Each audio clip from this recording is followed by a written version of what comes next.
Welcome to Beyond Adaptation Fitness. My name is CJ. This video is part of a series of minimal equipment, full body workouts I'm releasing on my channel. Today, I'm going to take you through a warm-up that should take about 10 to 15 minutes to complete. I'm going to be doing a mix of line drills, dynamic stretching, and mobility exercises. By the end, I'll be ready to start part 2 of this workout, 45 minutes of upper-lower supersets, which will be released on this channel soon. There is absolutely no equipment needed for this workout, but I recommend you find a nice open space to do it, like your backyard or your local park. At the end of the video, there will be instructions for you to screenshot to use as a reference. Let's get started. I'm kicking things off with a light jog of about 150 meters that took roughly 40 to 45 seconds to complete. No need to measure a distance here. This is more time-based. Then I'm going to get into some line drills. 20 sidestepping jumping jacks to get some movement going in the frontal plane and stretch the side body. 12 to 14 butt kicks to stretch out the quads. 12 to 14 high knees to activate the hamstrings. I like to put my hands up as a target to make sure I'm getting my knees high enough. 20 twisting torso lunges to warm up the spine in the transverse plane. Grabbing the opposite wrist is an option for you to get a little extra stretch in the lats. Taking a break from the line drills for a second, I'm going to concentrate on getting the upper body warmed up with 30 small shoulder circles with the palms facing up, thumbs pointed behind you, rotating in the direction of the thumb. Squeeze the shoulder blades together and push through the thumb to help push your arm back. 10 transverse plane arm swings to stretch out the chest, lats, and shoulders. And then another 30 small shoulder circles, but this time palm facing down. By stabilizing the thoracic spine, we are actually improving the function of the lumbar spine, or the lower back. This will help loosen up the muscles of the lumbar spine. Finish with 10 sagittal plane arm swings. The goal is to improve the range of motion at both ends of the movement. Shoulder flexion when the hands go up overhead, and shoulder extension when the arms are behind you.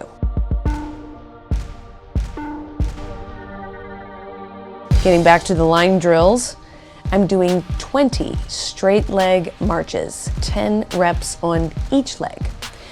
This is going to help stretch out the glutes and hamstrings, activate the hip flexors and quads, and help you with your balance. Reach for the raised leg with the opposite hand. Follow that with 20 karaoke crossovers, 10 to the left and 10 to the right. The goal here is to have quick feet and get a good twist in the torso, using the arms to help with momentum. Getting these lateral movements in where I can is really important to me to keep the movements well-rounded. Now I'm ready to up the intensity with 20 karaoke crossovers with a high knee to get an even bigger twisting action. Stretch the back of the leg and get the heart rate up. This one will take a little practice to get the rhythm down. The key here is to really drive that high knee up and laterally. Use the arms to help deepen the twist and add momentum to the knee drive. Use the back crossover to basically wind up for another high knee drive. Let's take a breather with some big shoulder rolls, 5 circles in each direction, leaning into the crunchy areas. Then 10 frontal plane waist isolations, where the axis point is the waist, warming up the lumbar spine, stretching out the erector spinae, quadratus lumborum, and deep abdominals. Controlled articulated rotations of the thoracic spine, 4 rotations in each direction to mobilize the spine and stretch the side body.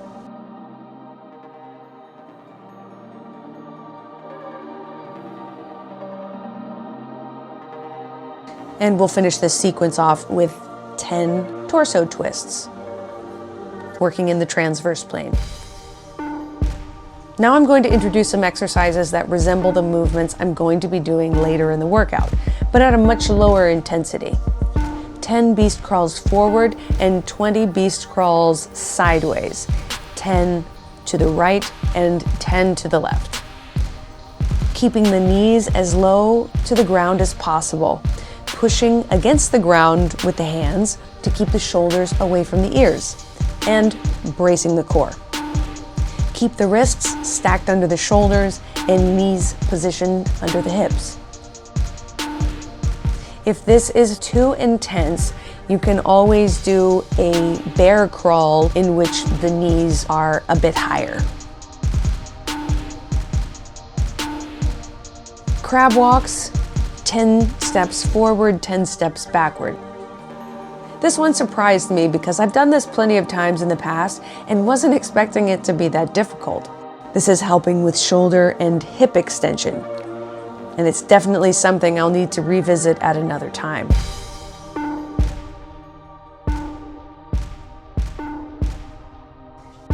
"10 pike push-ups, keeping my head and hands in a tripod orientation, keeping the elbows tight, get some external rotation in the shoulders. Concentrate on pushing the head and chest towards the legs instead of just trying to push up.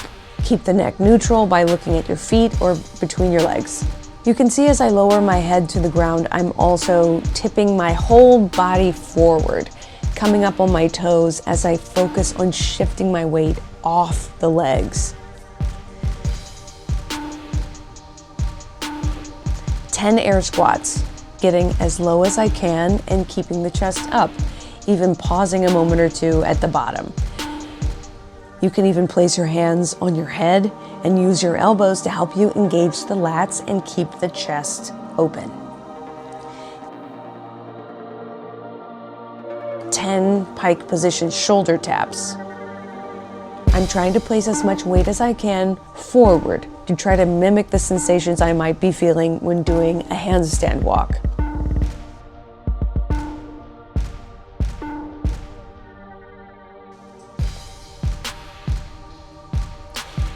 "10 close feet squats in preparation for some single leg squat variations I'll be doing later, which will require a lot of ankle dorsiflexion.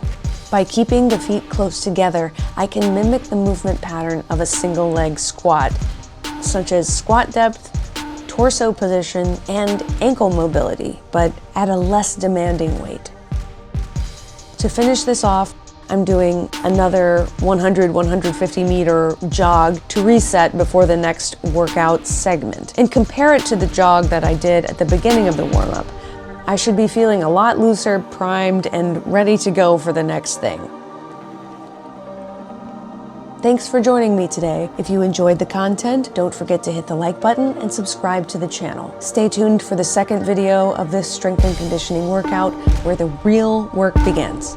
I'll see you next time.